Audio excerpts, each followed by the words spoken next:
भगवान 3 वर्ष में प्रवेश किए। अब थोड़े से बड़े हो गए, बोलना भी प्रारंभ कर दिया नारायण ने, और आनंद से चलते फिरते थे। छोटे छोटे बच्चों के समूहों को भगवान ने इकट्ठा किया, उन्हीं के साथ आनंद लेते थे।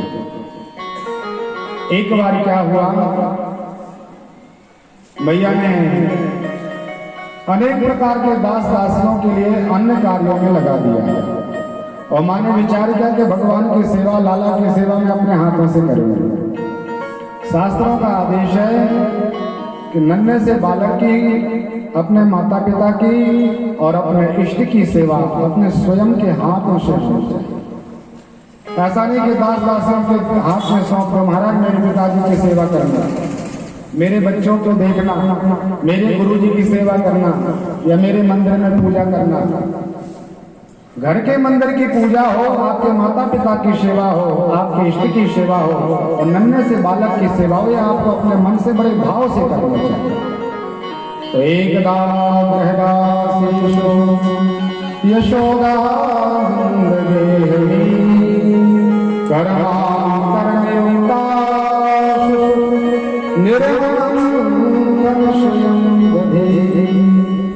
एकदा दीपावल्यां समये गृहदासीषु कर्मांतरनियुक्तः।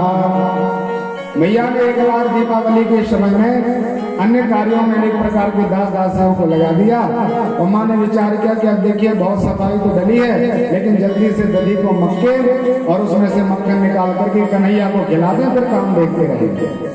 इसलिए मैया ने दही मक्खन प्रारंभ किया। जैसे ही दही को मखने के लिए मैया पहुंची तो माँ ने विचार किया कि जल्दी से लाला को फिर से भूख न लगाए, इसलिए पद्मगंधा नाम की गाय का दूध रखा था थोड़ा सा। एक गाय होती है जिसका नाम पद्मगंधा है, उसके अंदर अमृत का वास है। यदि उस गाय का दूध पान किसी बालक के लिए कराया जाए तो उसके अंदर अनेक प्रकार के मेधा प्रकट हो जाते हैं, नाना प्रकार का बल ओज प्रकट हो जाता है।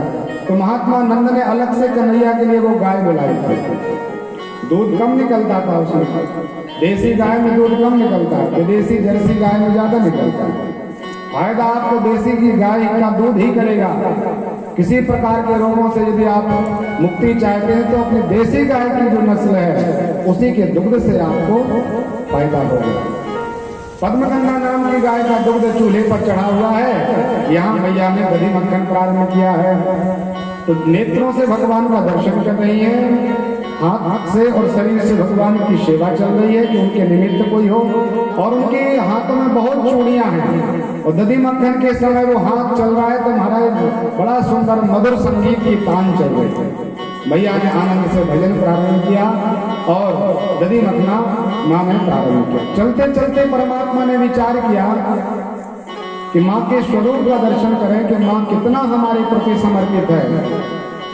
उसी समय भगवान ने आवाज लगाई, मैया बहुत जोर से भूख लगी है, जल्दी कोई व्यवस्था करो। माँ ने कहा लाला अभी थोड़ा सा समय लगेगा, दधी मथने में थोड़ा सा समय, आप ऐसा करो 2 मिनट रुक जाओ। बालक तो बालक है। भगवान ने कहा नहीं मैया मुझे तो अभी चाहिए, जो भी हो जल्दी से दो। तो माँ ने दधी मखना छोड़ दिया और स्वयं अपनी गोदी में कन्हैया को लेकर के स्वयं का स्तनपान प्रारंभ करा लिया। माँ का दूध पान भगवान करते जा रहे हैं। तो जो पद्मगंधा नाम की गाय का दूध चूल्हे पर चढ़ा था, उसने विचार किया कि यदि भगवान ज्यादा माँ का दूध पी लेंगे तो भगवान का पेट भर जाएगा, पीने की इच्छा नहीं होगी, तो हमारा जीवन तो बिल्कुल मानो निरर्थक चला गया। मेरे जीवन का क्या तात्पर्य जो कन्हैया के निमित्त में काम ना आया। तो उसमें उबाल आ गया और पूरा दूध जो था बिल्कुल उसी अग्नि में बहने के लिए चलने प्रारंभ किया। उसी समय माँ से भगवान ने भी पूछा भैया ये बता तो मुझे कितना प्रेम करती है। माँ ने कहा लाला मैं क्या बताऊं, मेरे से अंदर कोई शब्द नहीं, शब्दातीत प्रेम है। यदि मैं उपमा कुछ दूं तो महाराज ये उपमा बहुत छोटी लगने लगती है कि आपसे बड़ा क्या हो सकता है। सच्चे अर्थ में तो मैं कहती हूँ कि प्राण से कुछ ज्यादा प्रिय नहीं है, लेकिन मुझे अपने प्राणों से भी ज्यादा प्रिय मेरा लाला है। भगवान ने कहा ठीक है मैया। और भगवान ने मन से ही स्मरण किया कि माँ आप दूध को देखिए। जैसे ही माँ ने गाय के दूध को अपनाता हुआ देखा, मैया ने तत्काल कन्हैया को नीचे पटक दिया और उस दूध की रक्षा करने के लिए माँ दौड़ पड़ी। लाला ने विचार किया धन्य है मेरे साधक, मेरे भक्त, कहते कुछ और करते कुछ। अभी अभी मैया कहती थी कि प्राण दे देंगे माँ महाराज, और 250 ग्राम दूध की रक्षा करने के लिए मैया ने मुझे जमीन में पटक दिया। तो भगवान रूठ जाते हैं कि ना तो माँ का दूध पान करूंगा, ना गाय का दूध पीऊंगा, और ना मुझे आपका मक्खन मिश्री चाहिए, कुछ नहीं चाहिए मुझे। बड़े भारी माट मटकी में भरा हुआ वह गधी विचार करने लगा कि मैया ने तो भगवान और प्रसाद के बीच में बहुत बड़ा अवरोध प्रकट कर दिया। जैसे ही मैया ये दही मक्खन पूरा कर लेती तो निश्चित रूप से भगवान थोड़ा सा तो दही पाते, थोड़ा सा मक्खन खा लेते तो मेरा जीवन सार्थक हो जाता, मेरा जीवन भी किसी काम का नहीं। उसमें भी आत्मक गिलानी हुई। भगवान ने कहा को आपको भी देखते हैं। माँ ने विचार किया कि लाला को बार बार मनाने पर भी ये कुछ खाता नहीं है, तो निश्चित रूप से इसका पेट भर गया। जब बच्चा उधम करने लगे तो समझ जाओ कि इसको भूख नहीं है। इसलिए माँ ने विचार किया ग्रह कार्य जनाना जंजाला तो ते दुर्गम शैल विशाला। घर के कार्य बहुत बड़े पर्वत के समान डले हुए हैं, उनको पूरा कर लिया। तो मैया अंतापुर में प्रवेश की। यहाँ कन्हैया ने एक चोट लगाई और बहुत बड़ा माट मटके में भरा हुआ जो दही था पूरे आंगन में महाराज बहने लगा, सब कुछ गिर गया, गाय का दूध भी बह गया। यहाँ भगवान ने सभी प्रकार के दही का भी वहां पर पात्र फोड़ दिया, सब दही नष्ट हो गया। गोपाल पहुंचे मैया, आपके लाला ने पूरा दही मक्खन नष्ट कर दिया है। माँ ने आके देखा कि पूरे आंगन में दही जला हुआ है। 3 पीढ़े से बनी हुई ये मेरी मटकी थी और इस लाला ने एक क्षण में नष्ट कर दी। माँ ने विचार किया, बहुत उद्यम करने लगा, अब थोड़ा सा इसको दंड देना चाहिए। तो भगवान को बांधने के लिए मैया रस्सी लाई और एक छड़ी लेके आई। हाथ में एक लाठी है, दूसरे हाथ में एक रस्सी है। दूर से आती हुई मैया को देखा तो कन्हैया ने विचार किया सावधान, स्वयं को लड़ने के लिए तैयार किया परमात्मा ने। लेकिन विचार आया कि माँ से लड़ने के लिए कन्हैया तेरे पास जो अस्त्र शस्त्र हैं वो बहुत छोटे हैं। यहाँ सुदर्शन काम करने वाला नहीं है, यहाँ सारंग धनुष का कोई काम नहीं। माँ का जो प्रेम वात्सल्य त्याग की मूर्ति जो माँ है उसके सामने अस्त्र शस्त्र तो फीके धूल की शक्ति। तो भगवान ने माँ के चरणों में आत्मसमर्पण कर दिया, दोनों हाथ ऊपर कर लिए। जैसे कोई बंदूक लेके खड़ा हो जाए तो कहने का समय नहीं लगता, और व्यक्ति अपने आप महाराज जो चाहिए सो ले जाओ लेकिन मेरी रक्षा करो। इसी तरह परमात्मा ने माँ के चरणों में आत्मसमर्पण किया। श्री सुखदेव स्वामी ने परीक्षित को समझाया, राजन विचार कीजिए, अतुलित बल अतुलित प्रभुताई। जो नारायण भगवान अतुलित बल के धाम है, बल ही परमात्मा से निकला हो महाराज, बल्कि सीमा नारायण भगवान है। और वो आज माँ के त्याग को देख करके थक थक कांप रहे, पीतल पात सरस मंडोला।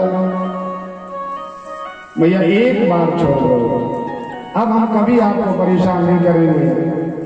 आज हमारी मैया रक्षा करो। मैं आपके चरणों में प्रणाम करता हूँ। तो भगवान ने प्रणाम किया। मैया ने कन्हैया का कान पकड़ लिया। कान पकड़े हैं माँ, छड़ी दिखा रही है और बार बार डांट रही है। देवताओं ने माँ यशोदा का वह त्याग देखा और वह विग्रह देखा तो जय जयकार की कि धन्य है महाराज, त्रिलोकी के नाथ को आज आपने वश में कर लिया।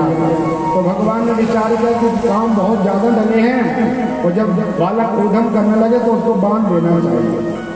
माताएं भी आजकल करते हैं, एक आध पैर बांध दो, एक आध हाथ बांध दो, एक आध घंटा बंधा रहेगा तभी काम निपटा लेंगे।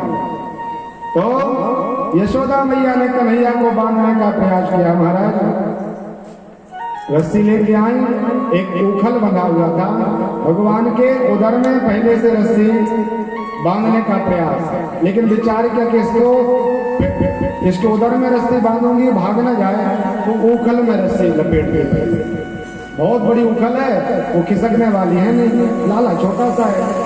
उखल में रस्सी बांधी पर कन्हैया के उदर में रस्सी बांधने का प्रयास किया तो महाराज 2 अंगुल वो रस्सी छोटी पड़ जाती है। माँ ने विचार किया दूसरी ले लेंगे, दूसरी रस्सी लाई माँ, फिर से बांधा, पुनः 2 अंगुल रस्सी छोटी।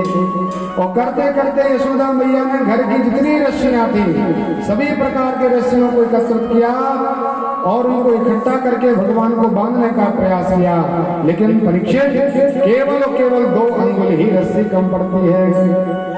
श्री सुखदेव स्वामी को परीक्षित जी ने प्रणाम किया और कहा गुरुजी महाराज ये बताइए कि 2 अंगुल ही क्यों रस्सी कम पड़ी? बहुत ज्यादा पड़ सकती थी, बहुत कम पड़ सकती थी, और इतनी रस्सियों को इकट्ठा करने के बाद केवल 2 अंगुल क्यों?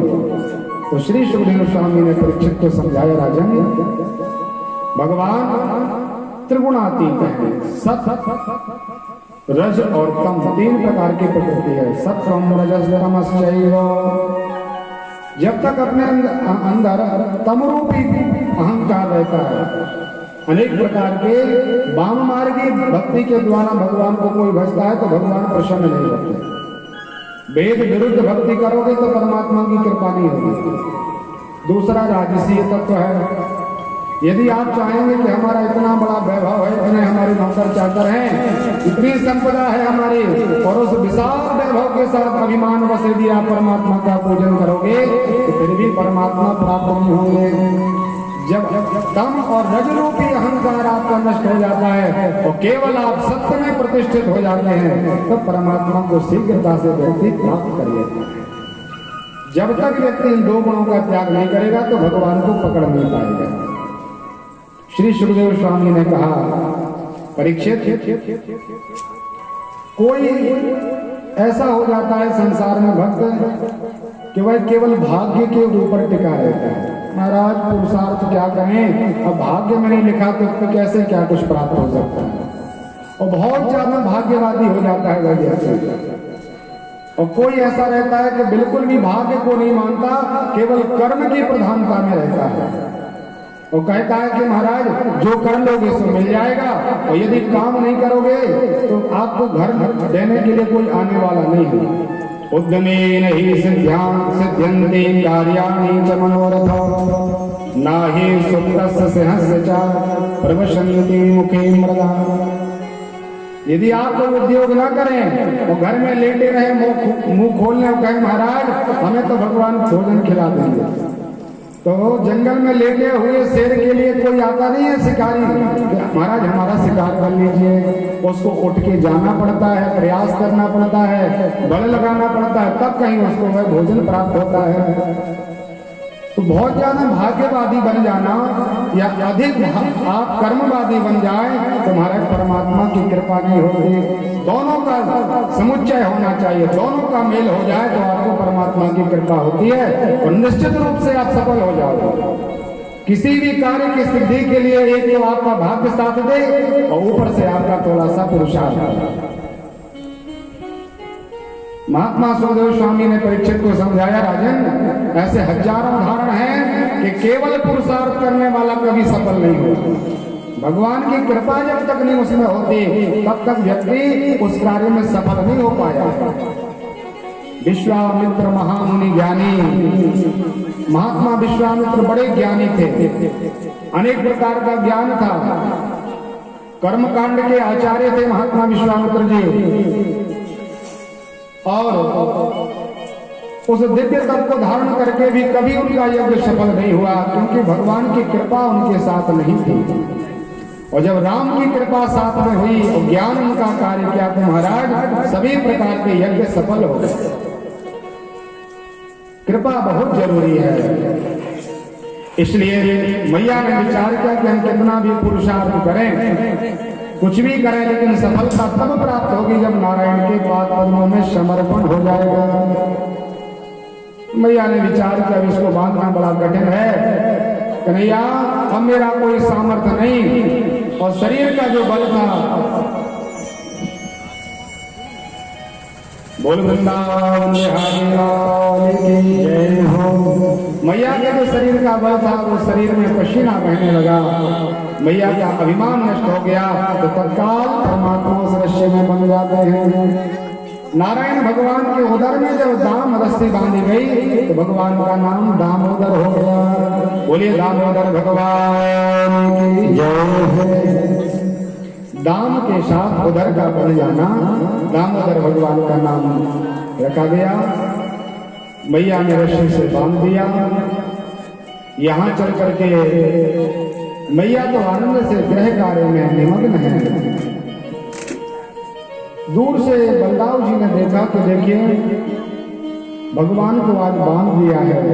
कन्हैया ने दाऊ जी को बुलाया, वो कहा दाऊ जी कृपा करके हम लोगों को हमें मुक्त कर दो, आज मैया ने हमें बंधन में बांध दिया है।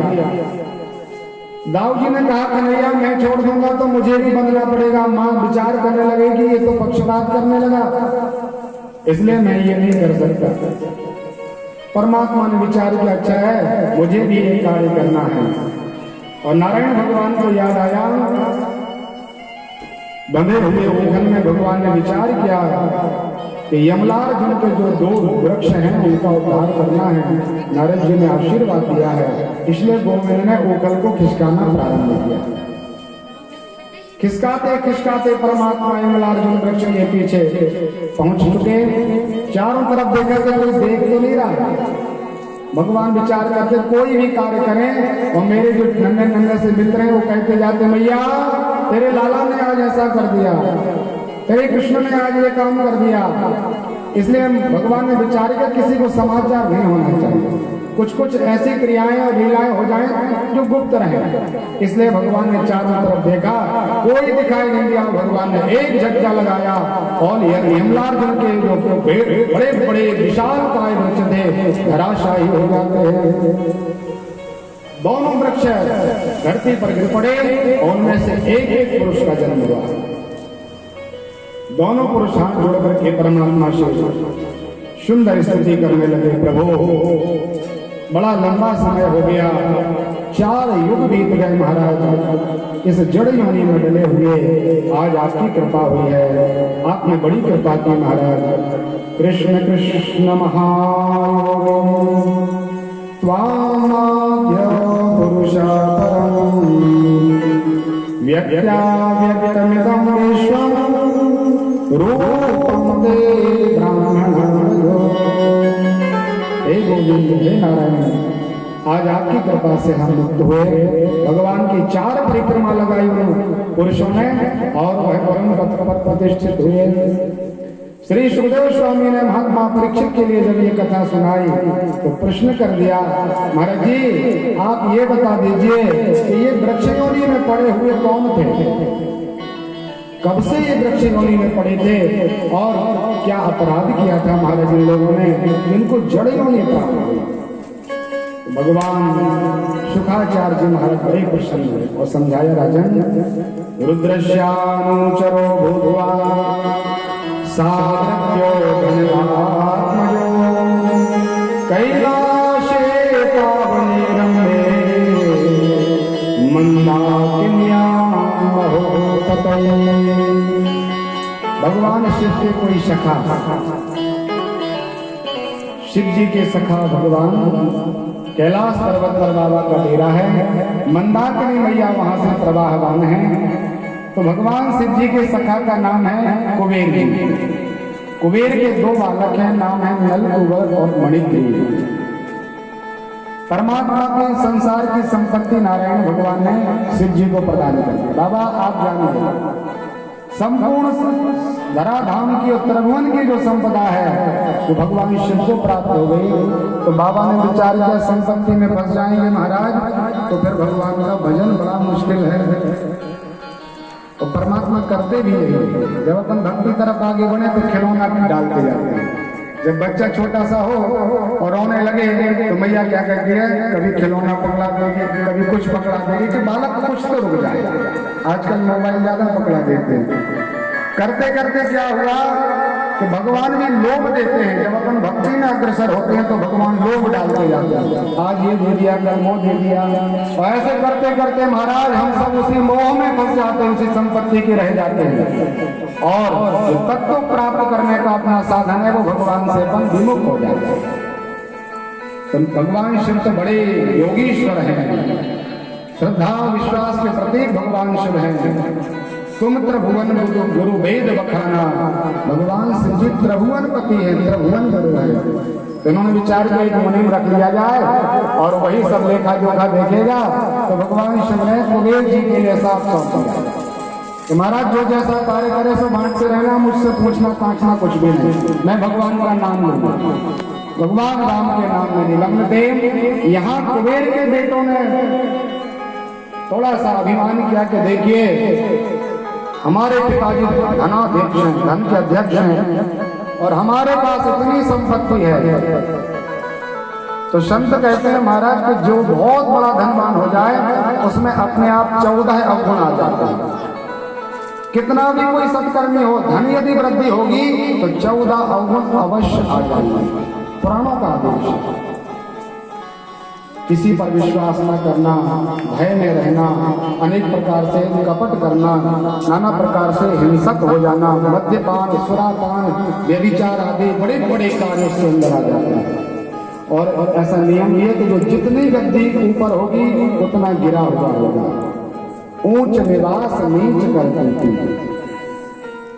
कहाँ कुबेर के बेटे धन संपत्ति जब महाराज प्राप्त हुई तो पागल हो गए। कनक कनक 100 गुनी मादकता अधिकार। तो धन संपत्ति का अनेक प्रकार का दुरुपयोग करने लगे। बारुणी मदिरां पीत्वा मदालोचना स्त्री चरते पुष्पते। सबसे ज्यादा क्या करता है जब धन बढ़ता मदिरा, अनेक प्रकार का वह व्यसन करना प्रारंभ कर देता है। ऐसा ही नहीं है कि केवल दारू पीता है। मदिरा का एक व्यापक अर्थ है। किसी भी प्रकार का आपके अंदर व्यसन आया वो मदिरा है।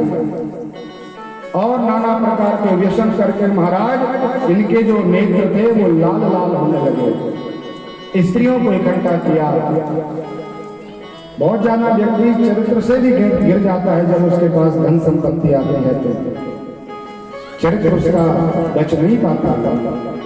अनंत स्त्रियों को साथ लेकर के मंदाकिनी जैसे पवित्र नदी में निर्वस्त्र होकर के स्नान कर रहे हैं, क्रीड़ा कर रहे हैं। उसी समय परमात्मा का नाम लेते हुए महात्मा नारद जी वहां से निकले। श्री कृष्ण गोविंद हरे